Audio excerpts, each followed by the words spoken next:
What's on, ladies and gentlemen? My name's Ross, I like games, and today we've got a bunch of exciting new Yellow Digimon to be talking about.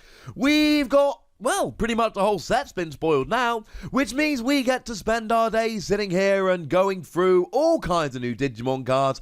I get to bring you lots of new Digimon videos in quick succession. I'm kind of in on this game, if you haven't noticed already.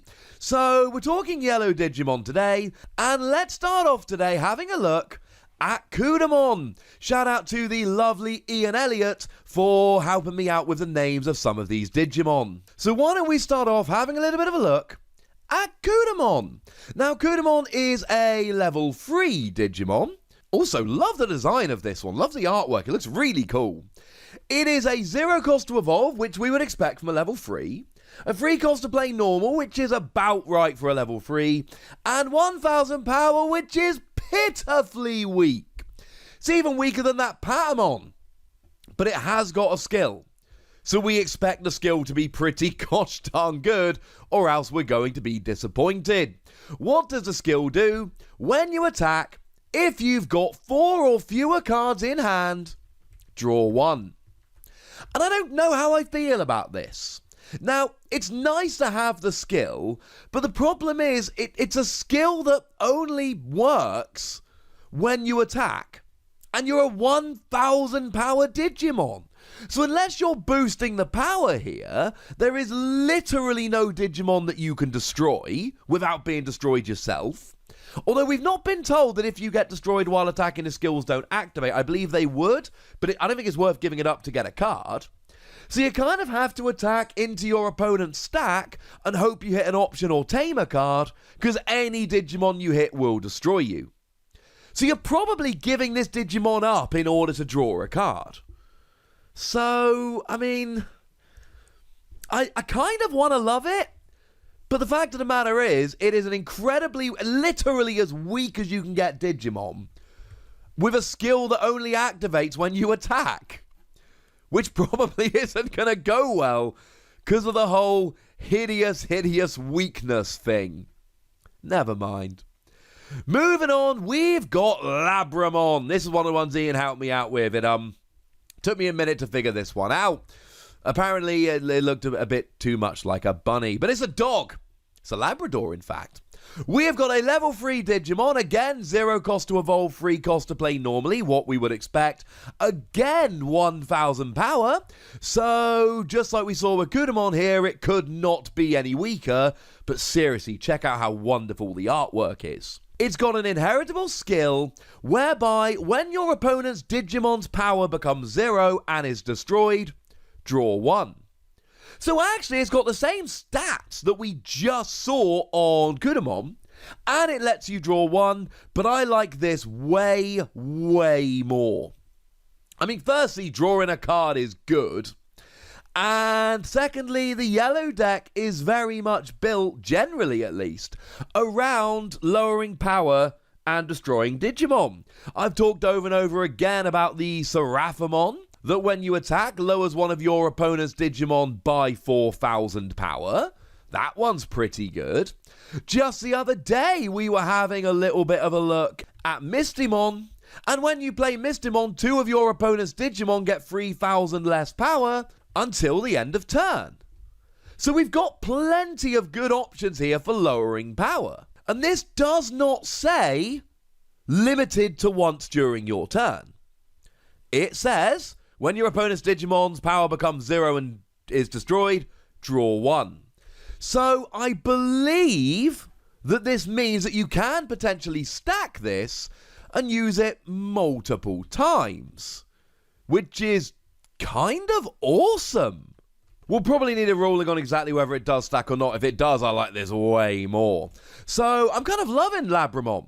Labramon seems really good. The thing is, it is very much competing with Petermon, because Petermon has the exact same stats, and is a level 3 yellow Digimon, and when an opponent's DP becomes 0 and is destroyed, you gain +1 memory, though that one is limited to once during your turn. Probably for the best, if I'm honest with you. And I have just double checked with the Petermon scan on the Japanese website. The Petermon, which is exactly the same in terms of template, specifically says limited to once per turn. The Labramon doesn't, which means I think if you can destroy 3 or 4 of your opponent's Digimon by lowering their power to 0, you can draw 3 or 4 extra cards during your turn. I really like this. This seems like a proper job awesome card. I love Petermon, but if I'm thinking as a deck builder rather than someone who thinks Petermon is adorable, I think Labramon's my choice every day here. Now we need to have a chat about Leomon, and I need to say thank you to Joe Clark over on the Facebook group. I was struggling a little bit to figure out exactly who this one was, and I popped it up on the group super quickly, and literally within like 1 minute, he's like, hey, it's Leomon, which I really appreciate. It makes my job so much easier. What we have here is a level 4 Yellow Digimon. 3 cost to evolve is actually really expensive. Level 4s are supposed to be 2 cost to evolve. To put this into context, in New Evolution, there are 6 yellow level 4 Digimon. 5 of them cost 2 to evolve. This one costs 3. The 4 cost to play normally is standard. The 4,000 power is right about where we would expect. But this costs 1 more to evolve than we would expect. So therefore, we would expect this to be a really good card. It is a really good card. Now, there is no inheritable skill here, so you've actually got to use it without evolving through.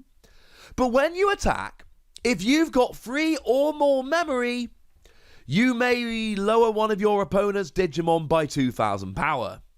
Remember how a moment ago I was talking about lowering power and how yellow decks tend to do this a lot and how they're really good at it, and there are a bunch of cards that can really benefit from doing so, literally like the Labramon we just talked about.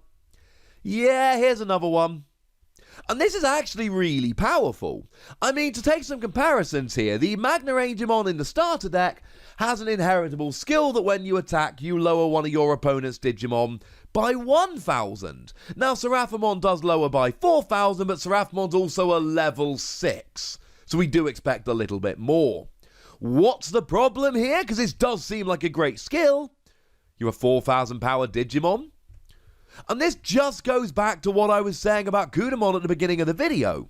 Yes, I believe this is a really good skill, but you're often going to be giving up Leomon to do this. And that might be okay. You might be alright with this. It's a lot when you're giving up a Digimon just to get the skill. Now, if what you're doing is lowering a really important Digimon's power by 2,000 so that it gets destroyed, so that Petermon's giving you +1 memory and Labramon's giving you an extra card and all of that, it may well be worth it. But if you're attacking a resting Digimon, you've got to find one with 3,000 power or less, unless you're boosting your own power. And if you're attacking a security guard, you're going to cross your fingers either for an option, or a tamer, or a Digimon with 3,000 or less power, which you might get, but I don't think you're going to get it all the time. Now, we've not been told otherwise. I am fairly sure that you get this skill even if you get destroyed while attacking, unlike in a game like Keyforge, for instance. So you'll still get to lower the power, but what I will say is, if you are lowering the power of a resting Digimon because you're attacking that Digimon, then things change. Let's say your opponent's got a 5,000 power Digimon, you lower it by 2,000, bring it down to 3, and then attack, and you will actually take them out because lowering the power comes in, like I've said, before you actually do the attack. So if you're doing this in the usual yellow way of trying to lower power by 2,000 to destroy a Digimon, this is very risky. If you're using it to take down a bigger Digimon than itself, yeah, let's do it. And I think I've saved the best for last, although I do love Labramon. Petermon. Now, I love Petermon because Petermon interacts with Tinkermon, Peter Pan and Tinkerbell. Love it. Now, as a level 4 here, we've got 5 cost to play normally, which is on the slightly higher end of level 4s. 2 cost to evolve is standard, and 5,000 power is on the higher end of level 4s. It is the most powerful yellow level 4 in New Evolution. So you've got a slightly expensive card, but it's a slightly powerful card. But oh my word, it's awesome. Because you see, when you play it, you may play a Tinkermon either from your hand or from your discard pile without paying the cost. Oh yeah, no, that's actually really good. And look, Tinkermon's not a particularly phenomenal card, right? Tinkermon is a free cost 3000 power level 3. And in fact, when I initially looked at Tinkermon, I said I adore the artwork, but I said I cannot justify playing this because there are just better level 3 Digimon. I mean, literally, it's one we haven't got to yet, but Leomon here is exactly the same as Tinkermon, except it has an extra 1000 power. Tinkermon is an objectively bad card because it's got no skills and bad stats.